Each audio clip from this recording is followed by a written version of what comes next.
Vamos ficar em pé só um pouquinho para dar uma esquentadinha?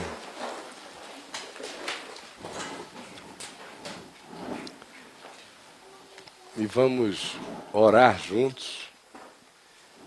Nós fazemos parte deste grupo aqui, e há um outro grupo muito maior que faz parte deste aqui também, que participa ao vivo com a gente agora em tantos lugares, de modo que, além dessa nossa comunhão direta, e como se diz hoje em dia, presencial, nós temos uma comunhão virtual, invisível, com muita gente que neste instante, aqui no Brasil e em muitos países, estão conectados, ligados aqui a nós, prestando atenção em tudo. E gente que já começa até a conhecer o rosto de vocês à distância, né? Se vocês se encontrarem por aí, eles vão dizer: ah, mas eu vejo você toda quarta-feira à noite, lá na VMV TV, na Tenda do Caminho. Então vamos nos sentir parte deste grupo e vamos nos irmanar a esse outro muito maior e participarmos juntos com muita alegria, todos nós, tá bom? Senhor, nós te invocamos nesse dia que foi tão abençoado, e mesmo nas coisas que podiam trazer preocupação, foram abençoados. Te agradeço pela Marta, mulher do Chico, que foi operada, e eu sei que o Senhor vai completar todas as coisas na vida dela. Eu te agradeço por todas as outras situações, pelos encontros, pelas oportunidades, e te bendigo, porque em todas as coisas, tudo o que eu consigo ver é o teu amor, é o teu cuidado, é a tua bondade, e aquilo que não seja é oportunidade para que nós manifestemos o teu amor e a tua bondade. Eu quero rogar agora que o Espírito Santo venha encher essa nossa comunhão com o Pai, com Jesus, e nós nele, ele em nós, e nós em ti, ó Pai. E quero pedir que, aonde quer que haja um olhinho atento, um ouvido atento, um coração aberto, aí a tua palavra chegue e faça bem, muito bem a cada um. É o que eu te peço, e eu sei que tu tens prazer em responder a esta oração. Em nome de Jesus. Amém.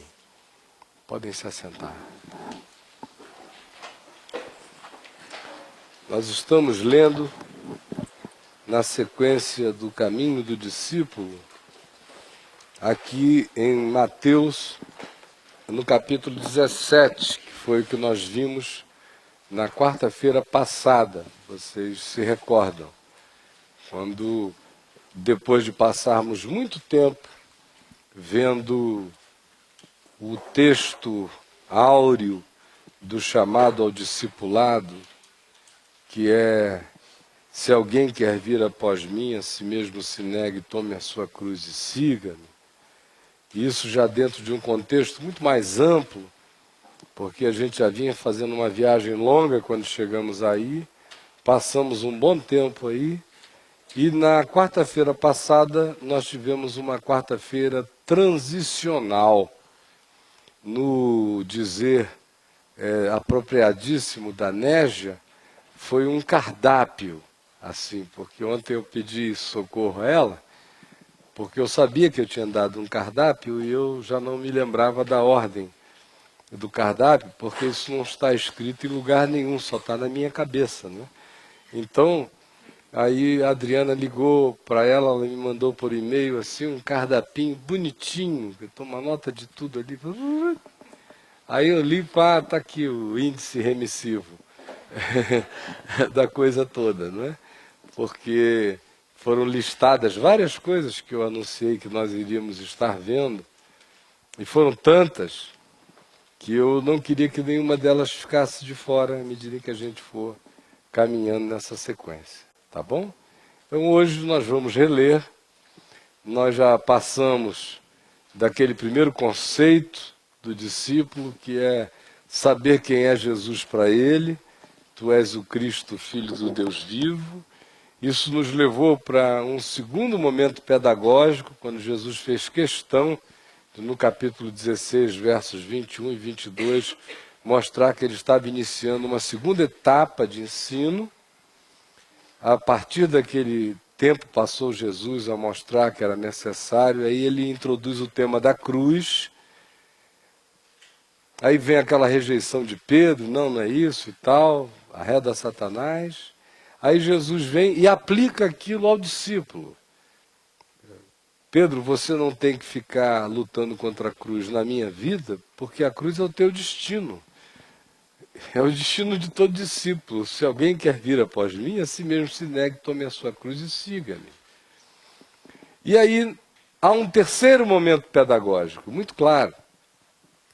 É quando ele diz aqui no verso 28 do capítulo 16, conforme nós vimos na quarta-feira passada, esse momento transicional, de novo, no texto, quando Jesus afirma: em verdade vos digo que alguns que aqui se encontram há que de maneira nenhuma passarão pela morte, até que vejam vir o Filho do Homem no seu reino.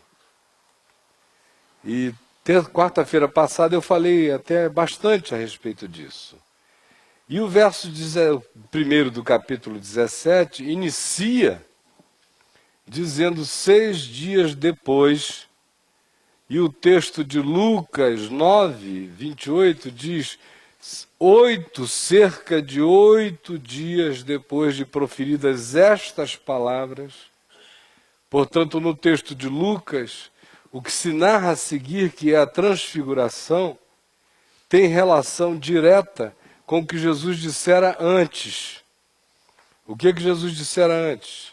Que ali entre eles havia alguns, não todos, alguns, que de maneira alguma passariam pela morte até que vissem uma manifestação, ou vejam o Filho do Homem no seu reino, ou em Marcos vejam o reino de Deus se manifestar em poder.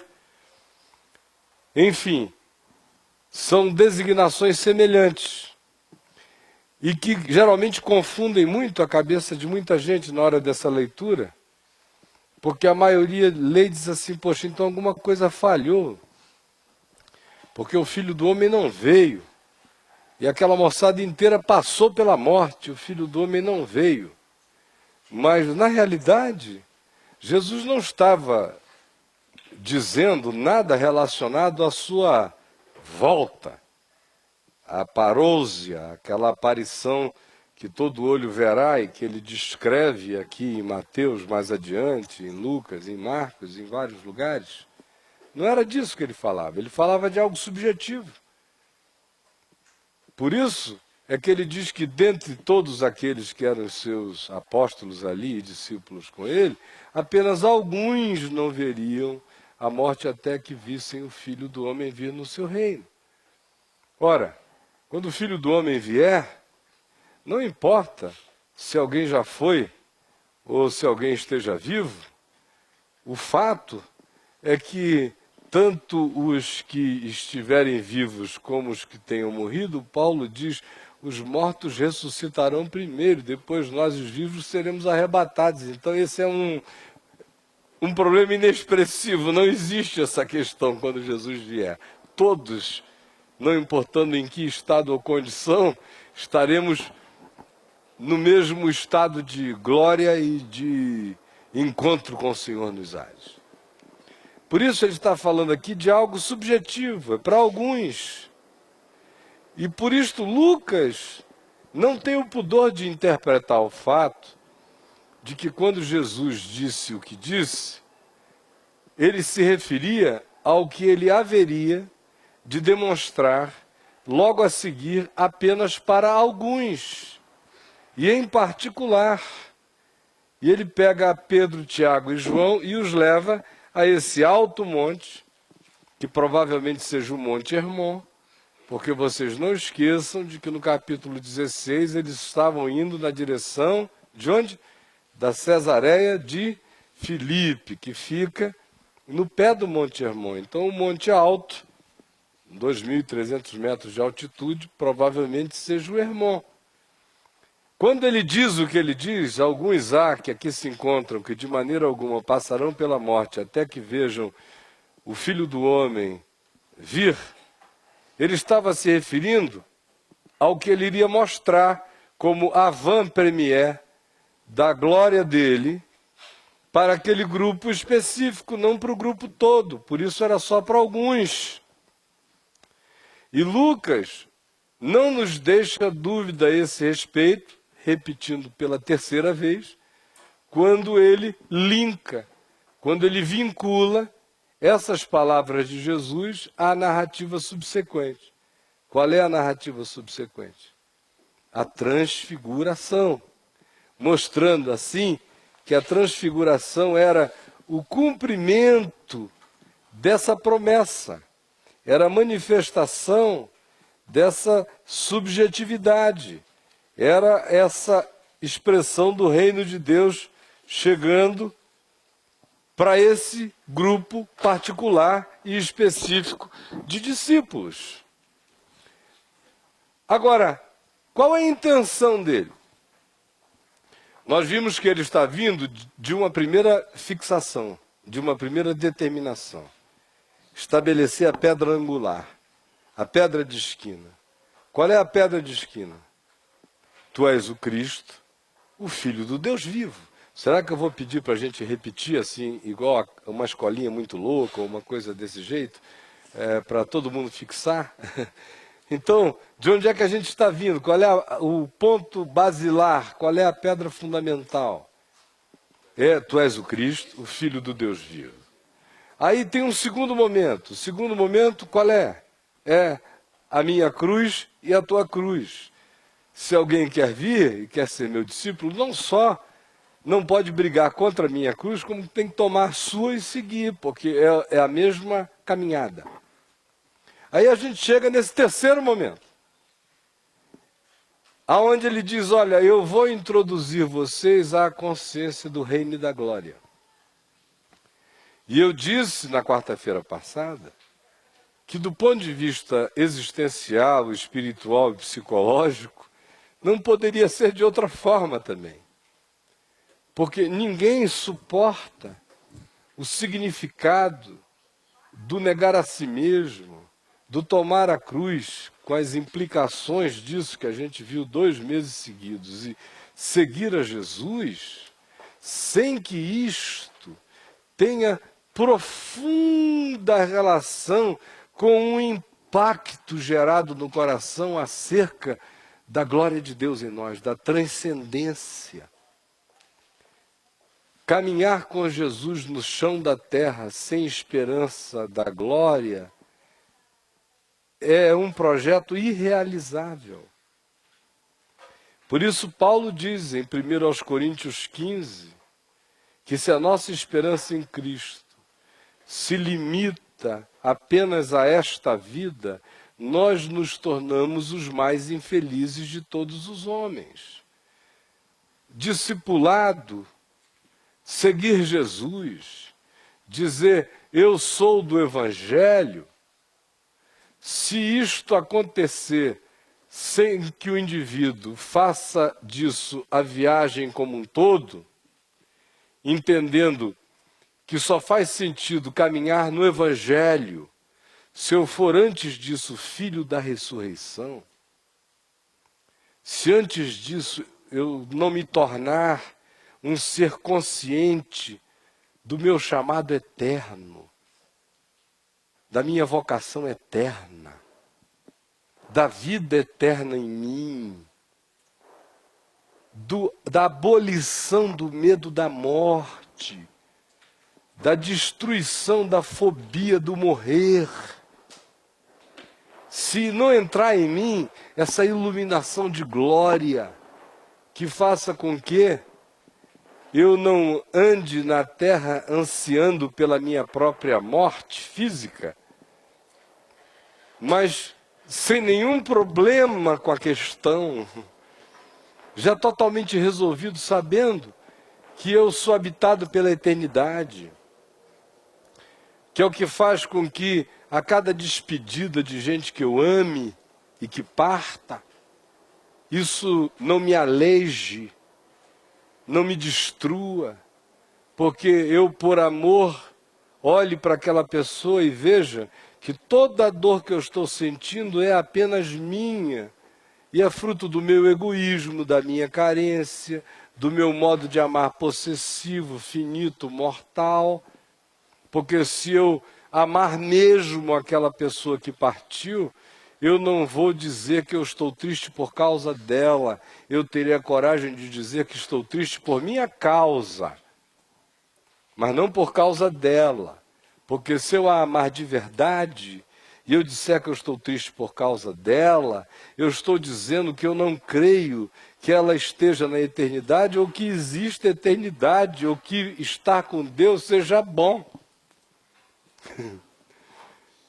Agora, isso que parece uma brincadeirinha, um jogo de palavras, é coisa muito séria na vida. Ninguém cresce, ninguém amadurece, ninguém vira homem, mulher nesta vida sem vencer essa etapa. Não vira, jamais virará. E o caminho com Jesus passa a ser o caminho de um saduceu, nesse caso, que era aquele sacerdote lá de Israel do templo, ou da categoria que fornecia sacerdotes, ou do partido político que fornecia sacerdotes, e que não acreditavam nem em anjo, nem em espírito, nem em ressurreição, nem em transcendência nenhuma. Aí fica só aquele caminho ético. Ora, seguir Jesus apenas como ética é uma desgraça. É melhor seguir a lei de Moisés, é mais leve. Seguir Jesus só é possível se for uma pulsão de amor. Para ser uma pulsão de amor, ele não pode ser apenas um mestre que me inspira a mente. Se ele for só um mestre que me inspira a mente, sinceramente, ele não estaria com essa bola na minha vida. Eu não sei nem se seria do tamanho de uma bolinha de ping-pong. O que faz essa revolução toda é o fato de que eu creio que ele ressuscitou de entre os mortos, de que ele é Deus que se encarnou entre nós e ressuscitou de entre os mortos. O Evangelho de Jesus é a única coisa que tem que ser de fato absolutamente lida de trás para frente. É a partir da ressurreição que aí ele pode nascer de uma virgem. Se tivesse nascido de uma virgem, tivesse morrido e ficado morto, a virgem deixava de ser a virgem na mesma hora, ele não era o cumprimento daquilo. Qualquer outra coisa que ele tivesse feito, tivesse ficado morto, tivesse sido parado pela morte, cairia na categoria de um bom caminho, de um cara do bem, intentou legal. Seria uma filosofia, a mais dramática,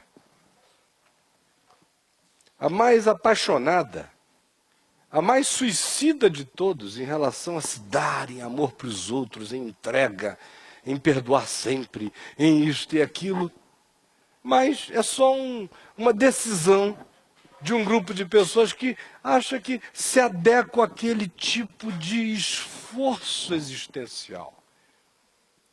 Na contracultura do fluxo animal da Terra, que é vamos lá, olho por olho, dente por dente, vamos que vamos. Mas quem aguenta isso muito tempo? Isso mata a gente.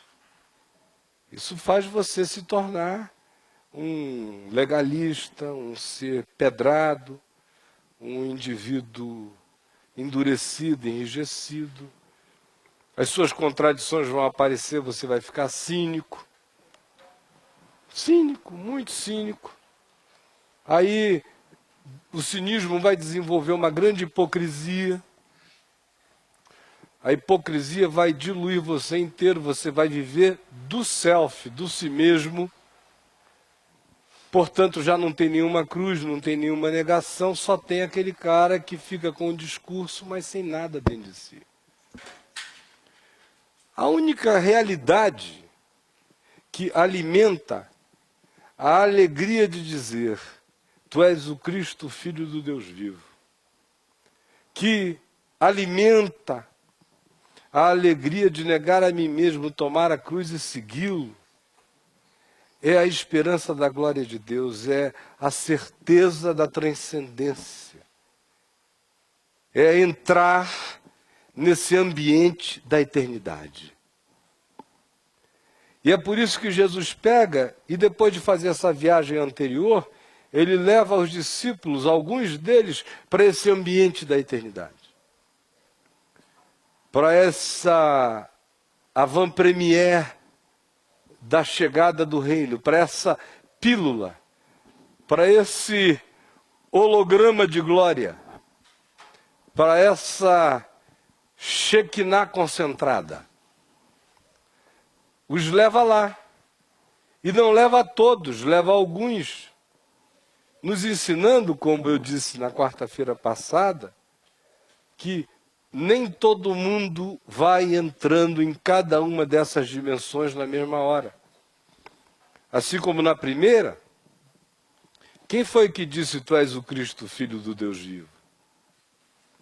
Quem foi? Foi Pedro. Não foram todos. Então disseram todos a uma voz: Tu és o Cristo, Filho do Deus vivo. Não, foi Pedro. Pedro entrou primeiro ali. Foi por isso que Jesus disse: Bem-aventurado tu és, Simão Bar-Jonas. Porque naquele momento era uma luz que estava em Pedro. Depois iluminou os outros. Por outro lado, na hora que Pedro foi repreendido, não foram todos, porque quem falou a besteira foi Pedro. Arreda Satanás. É tudo muito particular, cada um crescendo. É um trabalho artesanal de Deus na nossa vida, a construção de um discípulo. Quando nós chegamos naquela etapa da cruz, a gente vê que o convite se abre a todos. Se alguém quer, venha. Por quê? Porque ninguém é obrigado a vir. Agora, uma vez que o indivíduo disse eu quero, ele se colocou numa outra posição. É na posição de quem disse eu quero. Só que dentre esses que disseram eu quero, existe aqueles que disseram eu quero por eco. Se eu quero, como em qualquer lugar. Existem aqueles que disseram eu quero por influência. Eu respeito tanto fulano, ele já levantou a mão e disse eu quero, eu tenho que querer também. Não entendi nada, mas deve ser uma bênção. Eu quero. E existem aqueles que disseram eu quero apenas por causa da insegurança. Está todo mundo dizendo eu quero, o negócio não é ruim, eu não tenho tanta certeza se eu quero mesmo, mas enquanto eu decido, eu digo que eu quero, né? Eu ganho um tempo para pensar. E tem aqueles que disseram eu quero, querendo, de verdade, sabendo o que queriam. Talvez naquele grupo ali de 12, não por uma predileção, não apenas por causa de um borogodó especial, mas provavelmente por causa de alguma consciência instalada, de algum nívelzinho de percepção a mais, de um passo além na compreensão, é que Jesus pega esses três, Pedro, Tiago e João. Ele já tinha dito a todos que seriam apenas alguns, e os levou a esse alto monte, e se transfigurou diante deles. Porque não só o caminho da confissão de que Jesus é o Cristo, o caminho que me põe no discipulado, negando a mim mesmo, tomando a cruz para segui-lo.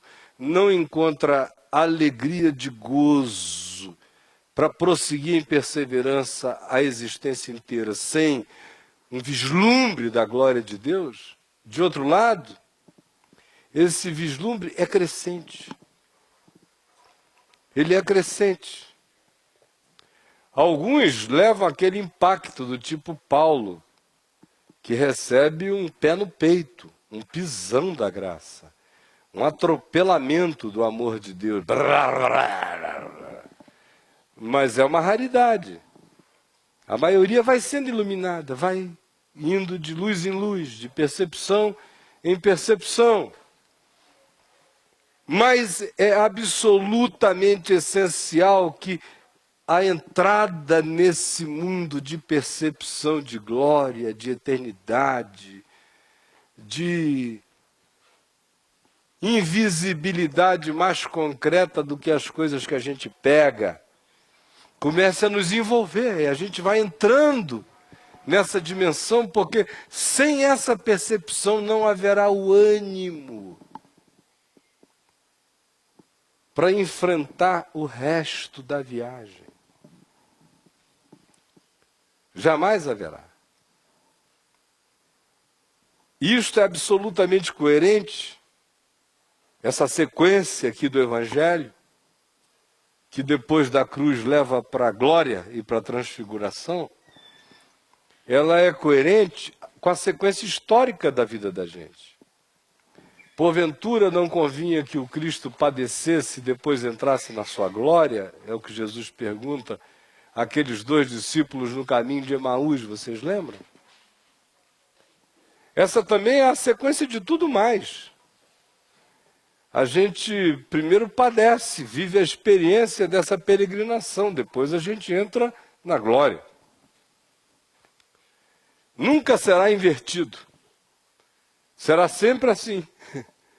E é assim o caminho existencial também, para que eu faça o caminho da decisão de negar a mim mesmo, tomar a cruz, eu preciso ser introduzido na consciência da glória. Do contrário, não haverá o motor existencial para fortalecer essa jornada. Porque o ânimo existencial vem da minha certeza de que eu não estou contingencializado, não estou contido, não estou limitado, não estou finitizado pelo meu corpo por esse tempo, por esses anos, por essas décadas, por esse período. Eu já sou um ente da eternidade. Olhem bem para mim, a eternidade está dentro de mim. Eu passei da morte para a vida, a eternidade me habita. Vocês estão olhando para um cara que vai viver eternamente. Então, se eu vou viver eternamente, qual é a morte que eu vou temer? E se eu não temer mais morte nenhuma, o que mais eu temerei?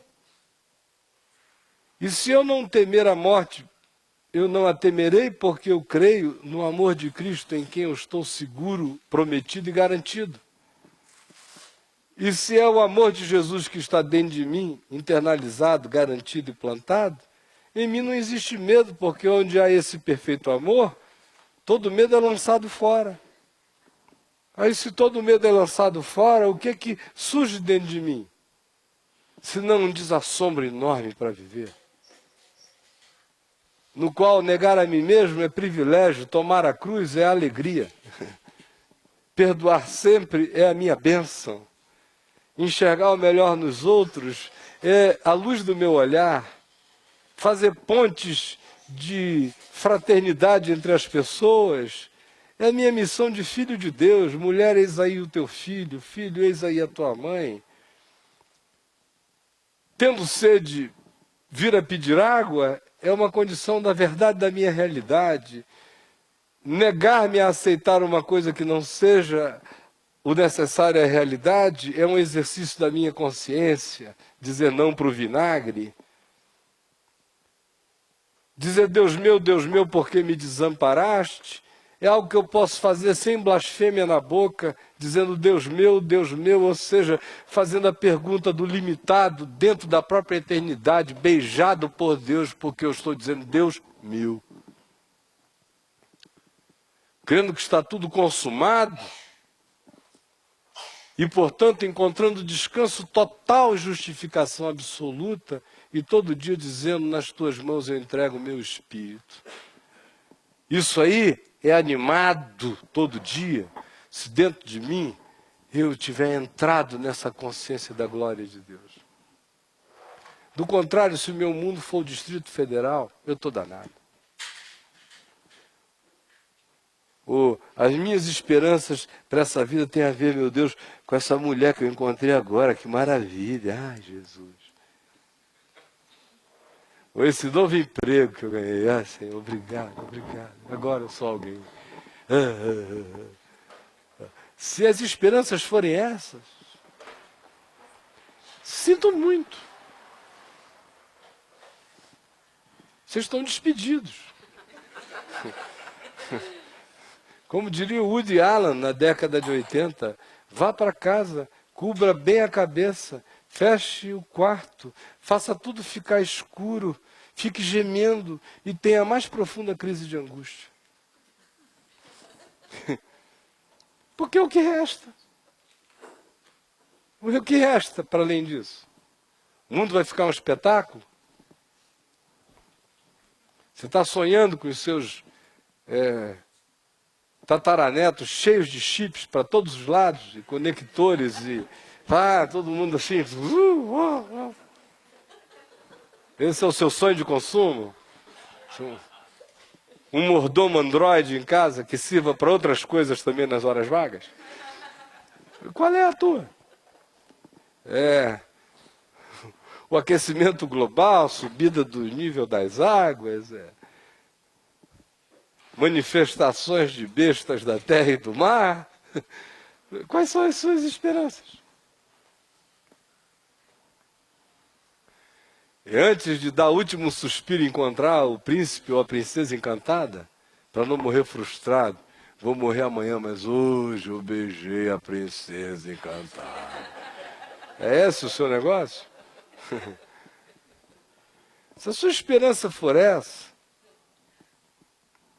então você é parte dos seres que estão fadados a serem os mais infelizes de todos os homens. E seguir Jesus é impossível. Só será possível se alguns, até que todos aqui, eu não sei quais serão os alguns que estão sendo tomados pela mão agora. Mas o ideal de Deus é que isso comece com alguns e alcance a todos. Que seja uma disposição de cada um, uma vontade de cada um, que cada um aqui desenvolva uma particularidade de relacionamento com Jesus, que cada um seja Tiago, que cada um seja João, que cada um seja Pedro. Porque cada um de nós vai ter que entrar nesse ambiente, nessa percepção. Aí você diz, puxa vida, na quarta-feira passada você deu o cardápio. E agora você está insistindo em ficar com aperitivo. Com aperitivo e não entra, e é só aperitivo, e já passou camarão, já veio não sei o quê, e o texto está aberto, e você não entra nisto, Caio. Você está com essa pressa toda mesmo? Está com essa pressa toda de entrar? Ué, então por que você não entra? Você acha que eu sou o porteiro? O introdutor? Quem foi que me botou aqui dentro? É o único que pode nos levar até lá. Porque 6 dias depois, no processo, toma Jesus consigo. Então é Jesus quem toma consigo. Não sou eu, não. Eu só sou o contador da história. Agora, se você quer ser um dos que entrarão, que antes de morrer, já aqui na terra, tiveram o privilégio de ver o reino? De negar a si mesmo, tomar a sua cruz, sem dizer, ai meu Deus, os seus mandamentos são tão penosos. Mas ao contrário, dizendo, os seus mandamentos não são penosos. Amor é fácil. Amor é tudo de bom. Perdão é tudo de melhor. Misericórdia é tudo de sadio. Longanimidade é tudo de resistente. Autocontrole é o maior poder. Para que isto aconteça, esse motor tem que estar aqui de glória dentro de mim.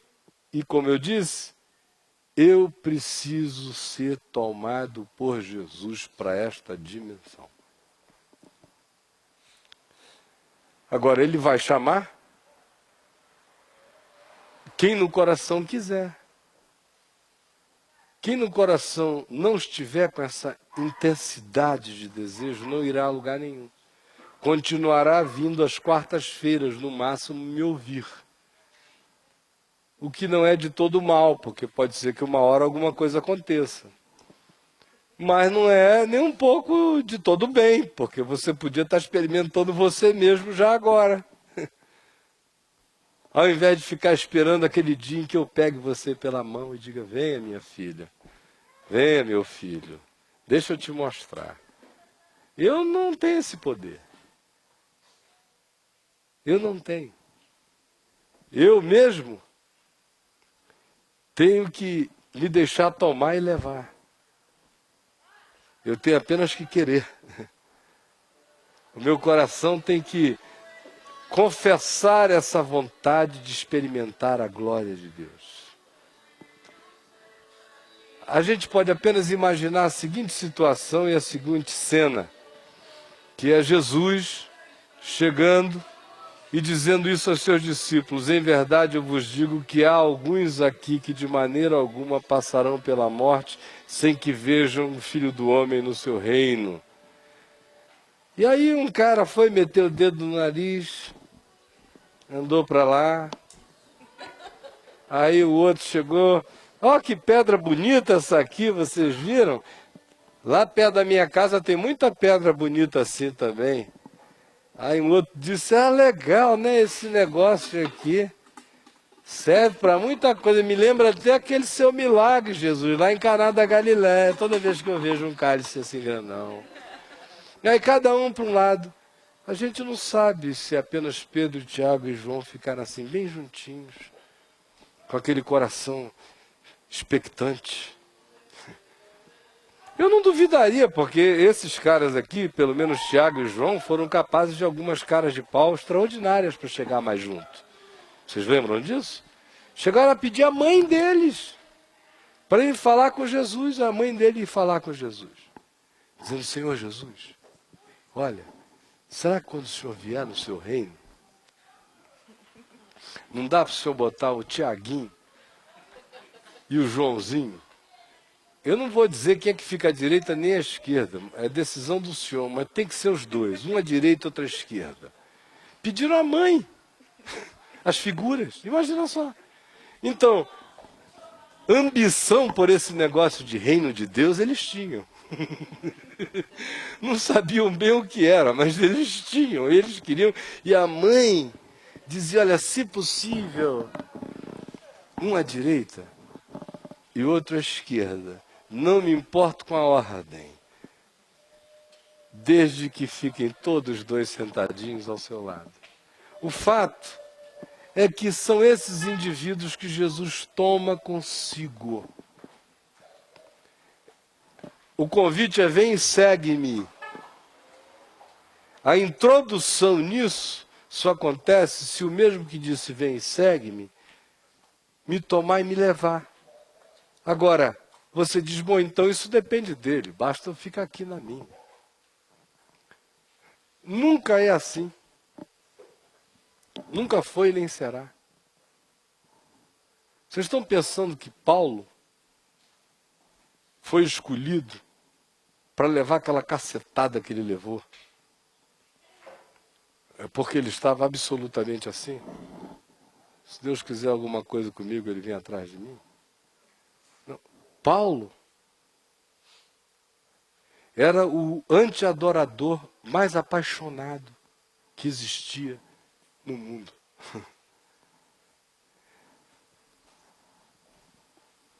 A contradição de amor, a angústia de amor, de fascinação que Jesus exercia sobre ele, era uma coisa tão poderosa que ele transformou aquilo tudo em ódio persecutório, desesperado. Mas de fato não tinha ninguém mais apaixonado. Aí vem Jesus e pula em cima dele. Você me queria, olha eu aqui. Ó. É para me seguir, rapaz, não é para me perseguir. Você vai me seguir, parar de me perseguir. É para me obedecer, não é para encher o saco. Paulinho, querido, vamos lá. Então, essas realidades, elas se instalam dentro da gente por causa desse casamento. É Jesus quem toma, e toma a quem quer, a quem tem no coração esse desejo.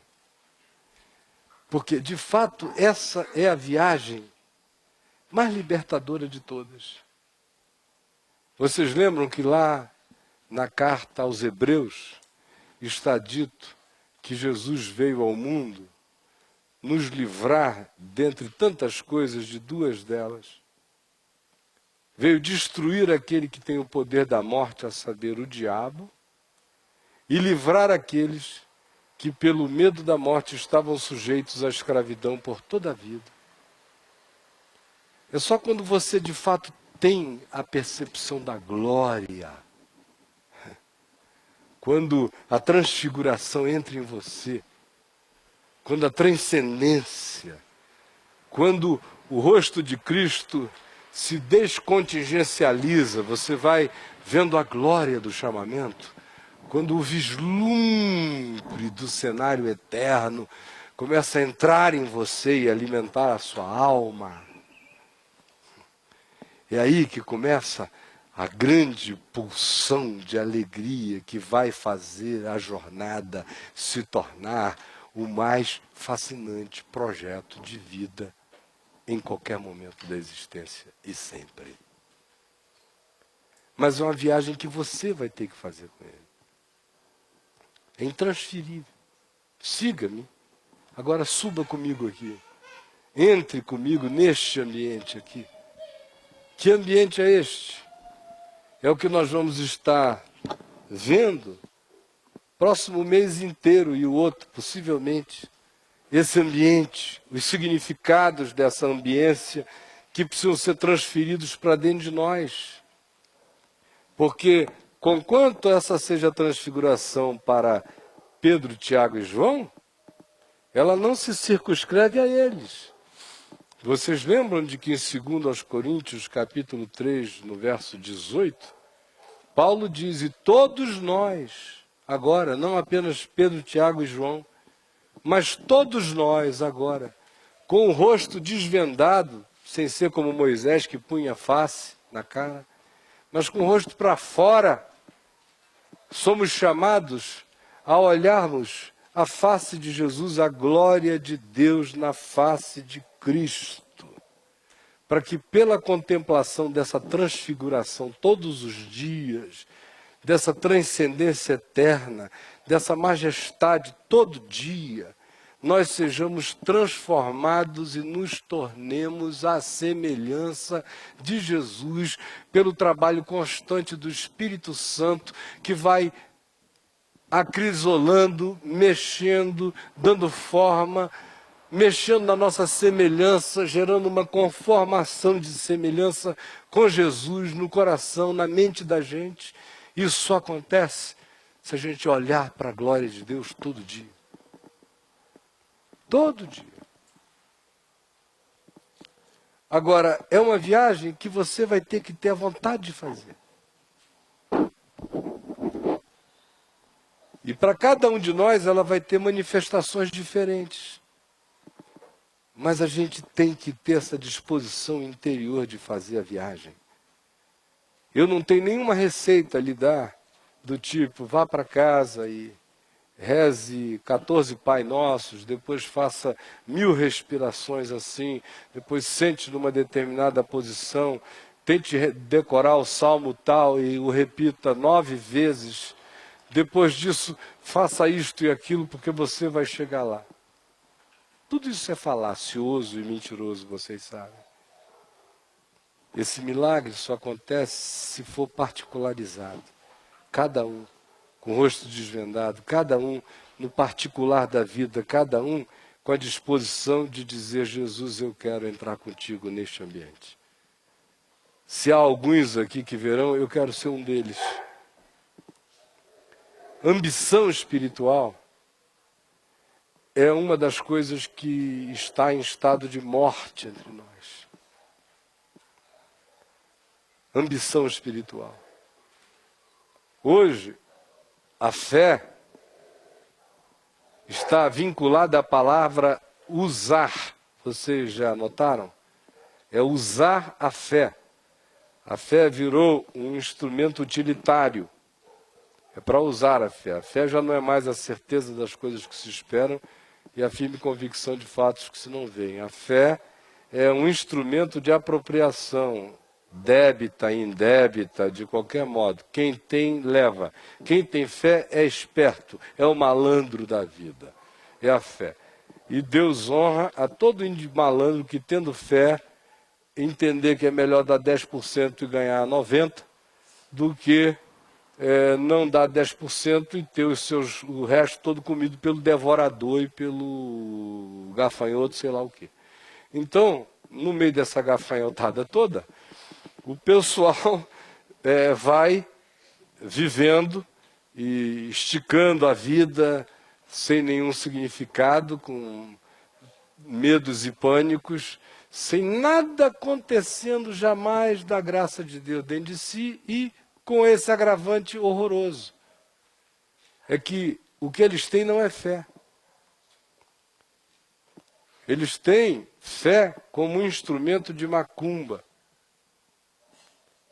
como um passe de mágica, como uma mídia, como um despacho. A fé virou um despacho.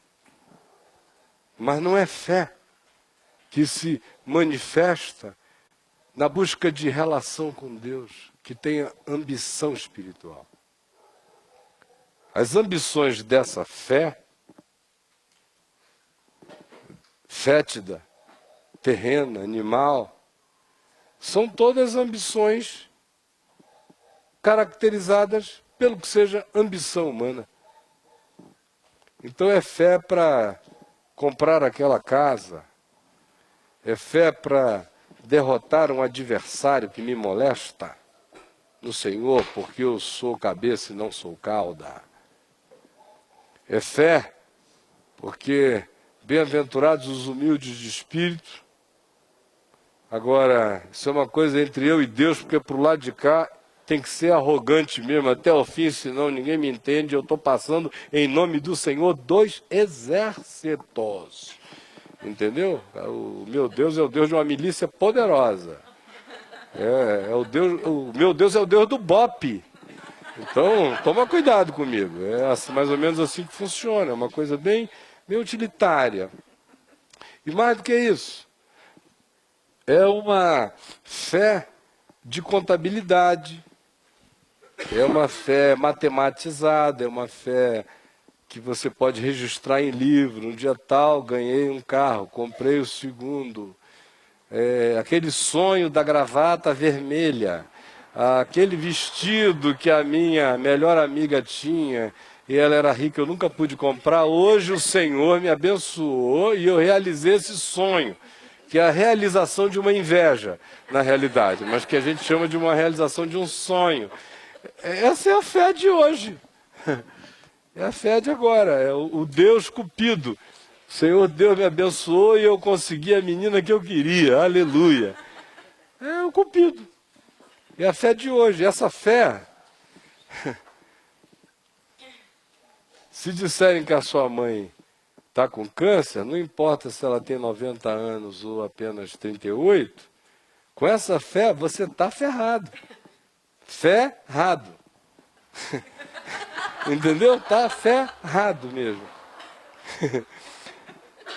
Se disserem que você está aí, é uma garotinha, e apareceu algum problema num ovário seu, você já, com essa fé, meu Deus, é fé de ovário, então não pode ter problema em ovário. É fé de corpo, é fé de grana, é fé de casa. E o cacófato é proposital. É fé demais, não cheira bem. É esse tipo de fé. É essa a fé. Essa fé ferra. Não faz nada além disso. Não coloca ninguém sobre a morte. Não coloca ninguém sobre a doença. Essa fé diz que Deus é bom com você se Ele curar você. Mas ela não te ensina a dizer, Deus meu, por que me desamparaste? Com alegria e devoção, com aquele gemido de devoção que diz, olha, eu estou dizendo isso, só é a minha humanidade gritando, mas tu és meu, sou teu, a gente sabe disso. A gente sabe disso. Então, para que haja essa fé, tem que haver transcendência, tem que haver transfiguração. Tem que haver o redimensionamento da gente para além do imediato. Porque o imediato não nos anima ao amor, ao perdão. O imediato não nos faz essa terapia. Quem perde a percepção do que está para além, jamais terá o poder para negar a si mesmo, tomar a cruz, seguir aqui com aquela alegria que se alimenta todo dia da eternidade. Eu não sei como as pessoas conseguem viver sem eternidade. Existir é o que elas conseguem. Mas não sei nem como conseguem. Eu, com 18 anos de idade, conhecendo o Evangelho desde menino, não querendo nada com ele, e querendo fazer as minhas vontades mais treslocadas, chegou uma hora em que eu achei que eu já tinha dado conta da safadeza possível, sem entrar naquela situação de aprisionamento. E eu só realizei isso quando 32 amigos meus foram presos no mesmo dia. E eu só não fui porque tinha ido a Niterói. E quando eu voltei, me disseram, olha, foge que o pente fino está passando. Aí eu, fui embora. Eu comecei a pensar, né, que eu tinha chegado naquele ponto, e do qual vários não voltaram. Mas o interessante é que, depois que chegou aquela hora em que tudo foi ficando um fastio, que você vai perdendo aquela empolgação que só é longa em quem é meio bobo, que tem a ver com variedade de mulheres. Aí você já foi de A a Z. Já ficou com uma experiência de ginecologista velho. E aí está dando aula, está descrevendo, está pintando o quadro ao contrário, está sabendo de tudo. Não é o problema mais esse. Nem os tipos, nem as raças, nem as culturas, nem as formas, nem nada. Aí você vai eliminando aquela lista de macho angustiado. Sabe? Lista de machinho angustiado. Aí vai, tudo sobrando na tua vida. Tudo para dar e vender. Aí você encontra os caras de 45, 50 anos, pai de amigo teu, começa a conversar contigo. Aí você começa a contar como foi a tua semana. Aí o cara diz, meu Deus, eu estou com 50 anos e nunca tive uma semana nem metade dessa. Aí você vai chegando uma hora, vai ficando cansado de tudo. Dá aquele enjoo no estômago, aquele fastio. Aí, ao invés de eu dizer, eu vou me converter, eu disse, eu vou me matar. Porque eu não olhava para o Evangelho como uma esperança, eu olhava para o Evangelho como uma chatice. Uma chatice. uma grande chatice, que tinha tido o seu momento gracioso quando tirou meu pai da vida perdida que ele estava tendo, reconciliou com a minha mãe e salvou a nossa família. O evangelho tinha feito esse bem. O resto tinha sido um horror. Meu pai não queria mais ganhar dinheiro, queria ficar pobre, fechou o escritório, largou a advocacia, queria aquela vida bem humilde, depois não aceitava mais nem o dinheiro que ele tinha ganho. Depois ele começou a rejeitar todas as causas ganhas. Não, eu ganhei, mas é só porque eu sou esperto demais, não mereci, não pode ficar com tudo. Não, isso é besteira. Isso é besteira, isso é besteira. E aí depois ele resolveu que ele tinha que viver com 2 salários mínimos, por opção. Aí era arroz com ovo, ovo com arroz, arroz com ovo, ovo com arroz, arroz com ovo, ovo com arroz, aí macarrão com ovo, ovo com macarrão, aí depois era macarrões com ovo, aí vai, era uma tragédia. Eu digo, mas não é possível. E o evangelho faz isso. Eu lá quero saber disso, eu queria uma vida de Beto Rockefeller, de preferência, naquele tempo. Hoje em dia a moçada nem sabe mais o que é isso. Mas entrem na internet que vocês descobrem.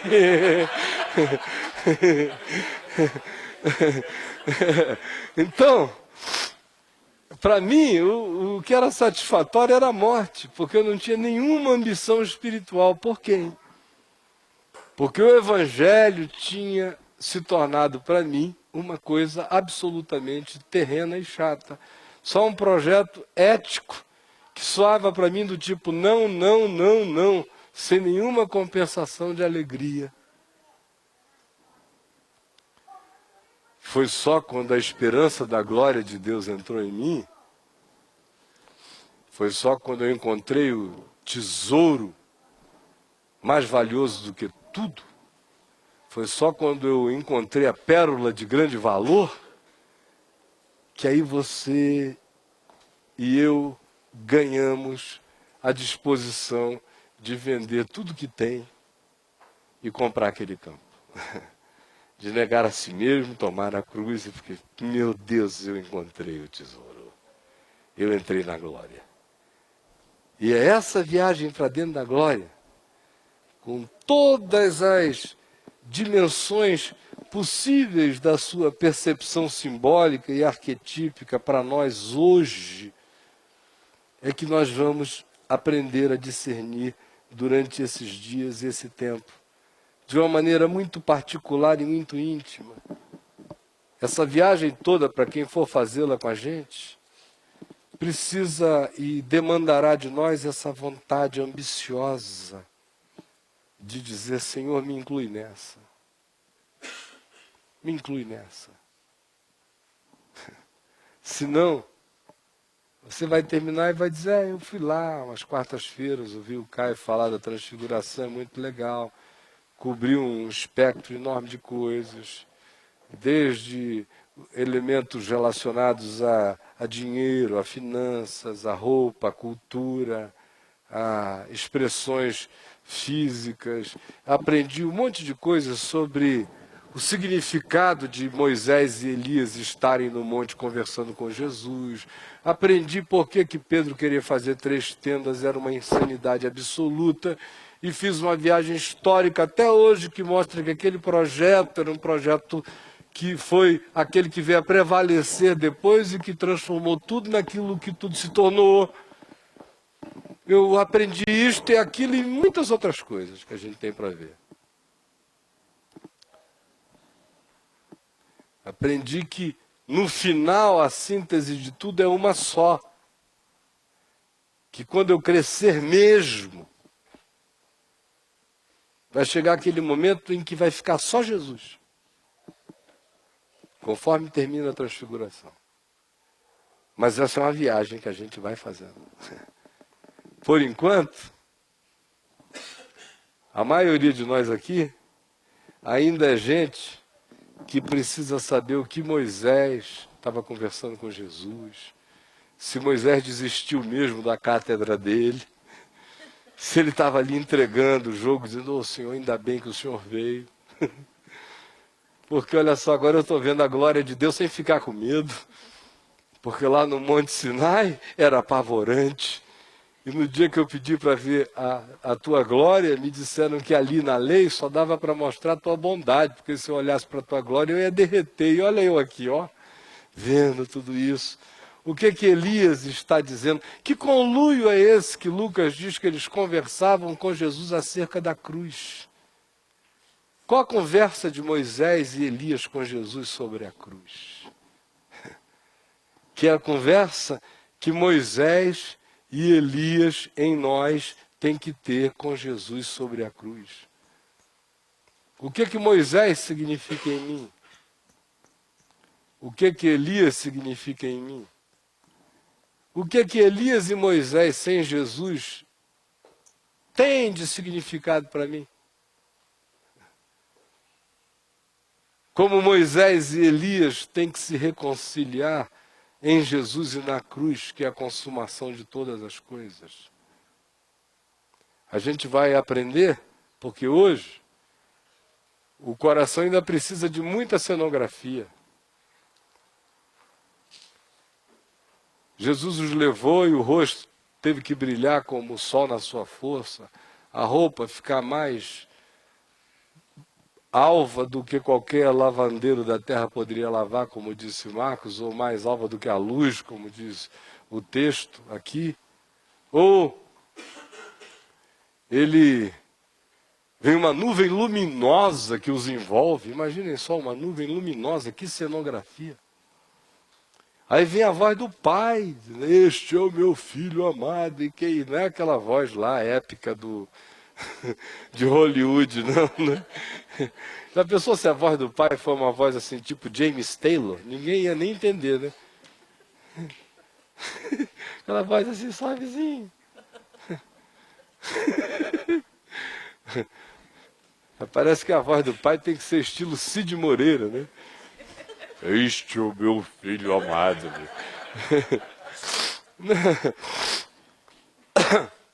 O pai falando. Aí o que sobra disso tudo?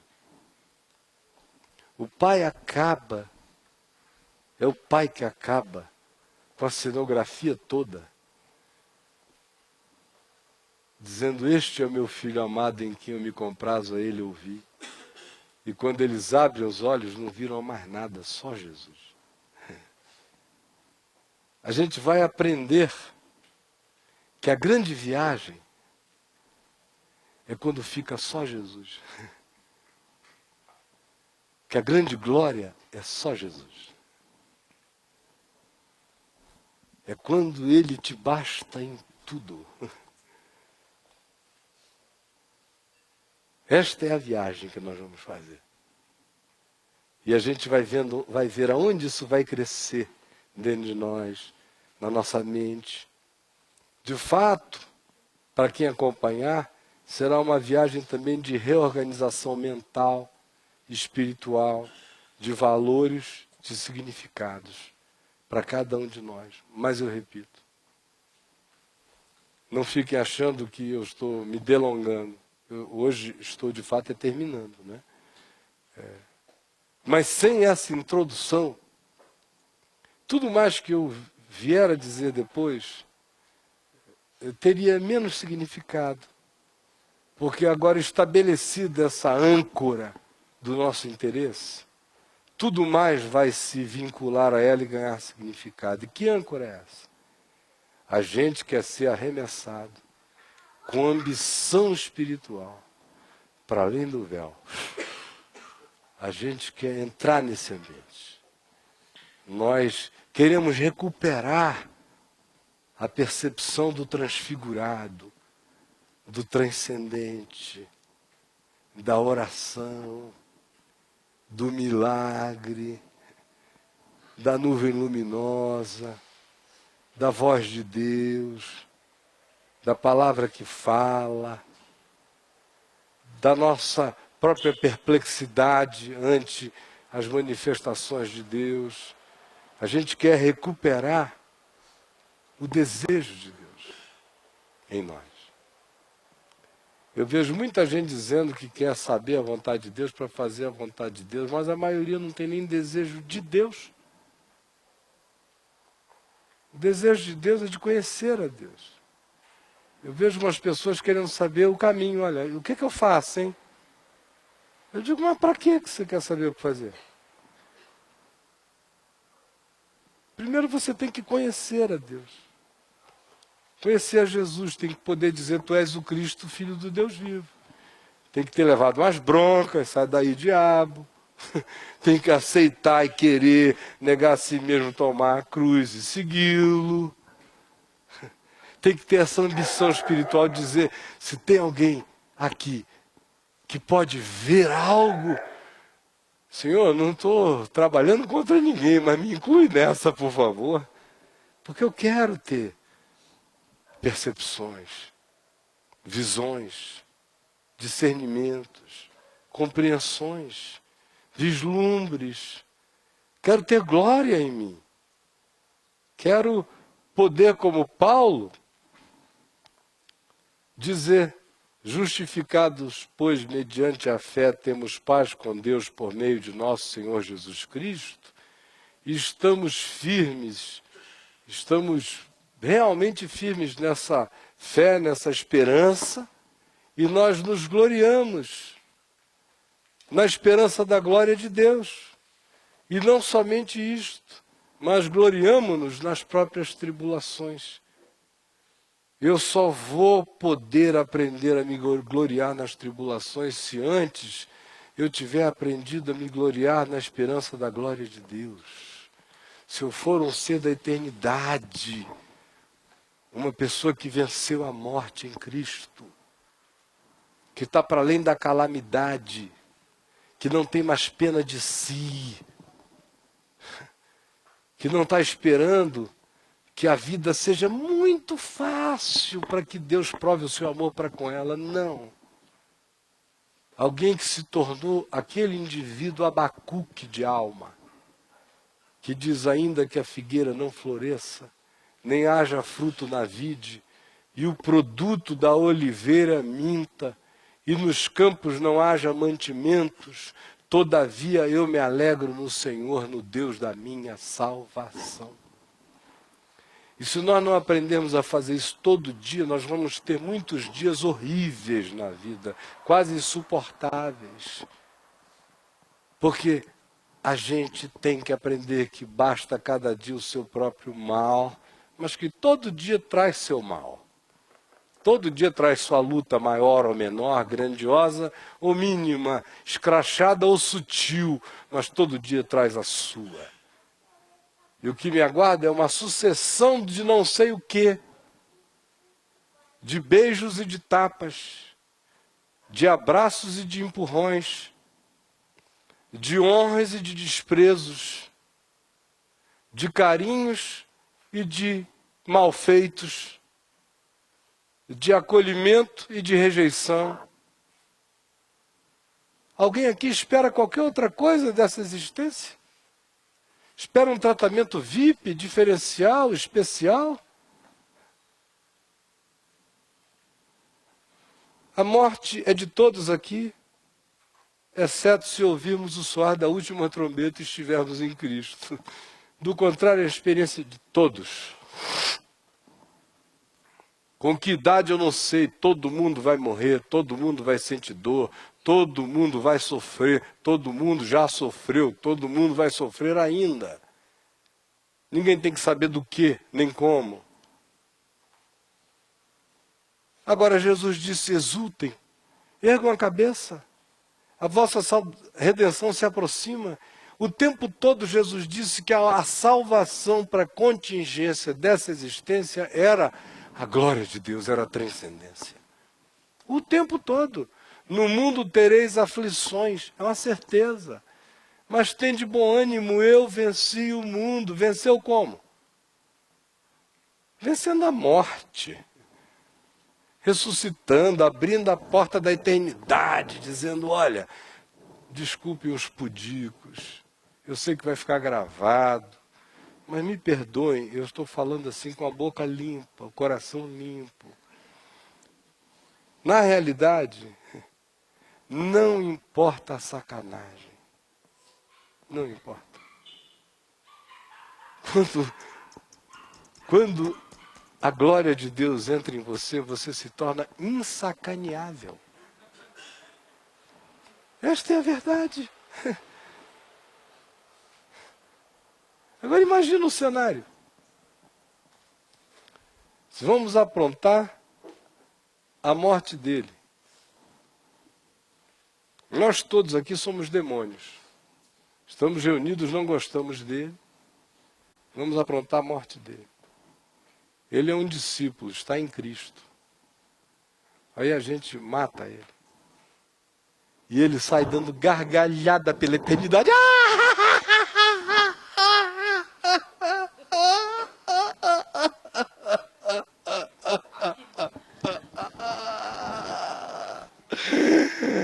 Esse é o mal que conseguiriam fazer a ele. Por isso, o viver é Cristo e o morrer é lucro mesmo. Aí isso faz da gente um monte de gente que diz assim, Senhor, quando será o dia que tu me levarás? Aleluia. Não. Não. Simplesmente deixa livre para viver. Porque você não está esperando a eternidade, porque a eternidade já está em você. Eu estou vivendo a vida eterna. Esta é a vida eterna. Quando esse corpo deixar de existir, é esta mesma vida que estará continuando. Não será uma outra vida, é a minha. Só que em crescência absurda. Em amor, em graça, o galardão do ser é o discernimento do amor eterno de Deus. Então, o que pode me acontecer quando Paulo diz, quem nos condenará, quem nos separará, quem isto, quem aquilo apareça, ele estava falando era disso. Eu já estou lá. Eu já estou lá. Quem está falando com você é um ente da vida eterna. Que não tem apenas essa promessa, já tem esta habitação. Já passei em Cristo. Ora, se é assim, morte não é mais um issue, não é mais uma questão, não é mais um debate. A única questão é a vida. Seja a morte, seja a vida, tudo é vosso e vós de Cristo e Cristo de Deus. Acabou essa conversa. Onde está a morte, a tua vitória? Bau, já era. Não tem mais esse papo. Eu estou livre para viver. Então, enquanto eu estou neste mundo, a vida é Cristo. É a abundância em Cristo, é a alegria em Cristo, é a vontade do Evangelho. E na hora que eu partir, é lucro, é consumação de tudo. Aí Paulo diz, eu bem que gostaria de partir e estar com Cristo, que particularmente para mim seria infinitamente melhor. Mas por causa de vocês, eu prefiro continuar aqui. Que é mais ou menos a mesma coisa que a gente fala em relação a filhos e netos. Quando você se desencana completamente em relação à morte, você se desencana mesmo. Aí você fica totalmente livre para dizer, eu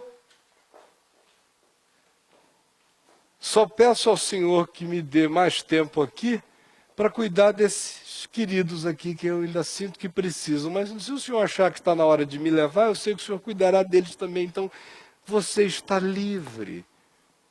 E quanto mais a liberdade da fobia da morte se instala em você, mais alegria de existir, de viver você tem, porque você já é a eternidade no tempo. Esse já é o seu estado. Acabou essa conversa. E é desse poder que todas as demais coisas vão se irradiar como resistência dentro de nós. Então, posta essa introdução a essa nossa terceira etapa do caminho do discípulo, nós vamos parar aqui agora e vamos passar a semana meditando nessas coisas. Eu sugeriria que você fosse lá na VMVTV, ouvisse de novo ali no On Demand as coisas que a gente já ouviu, atualizasse a mente, para isso se transformar num corpo de entendimento, de compreensão, e uma coisa que fique instalada dentro de nós, não apenas na nossa cabeça, se transforme em impacto de glória de Deus na nossa vida. Vamos ficar em pé, então?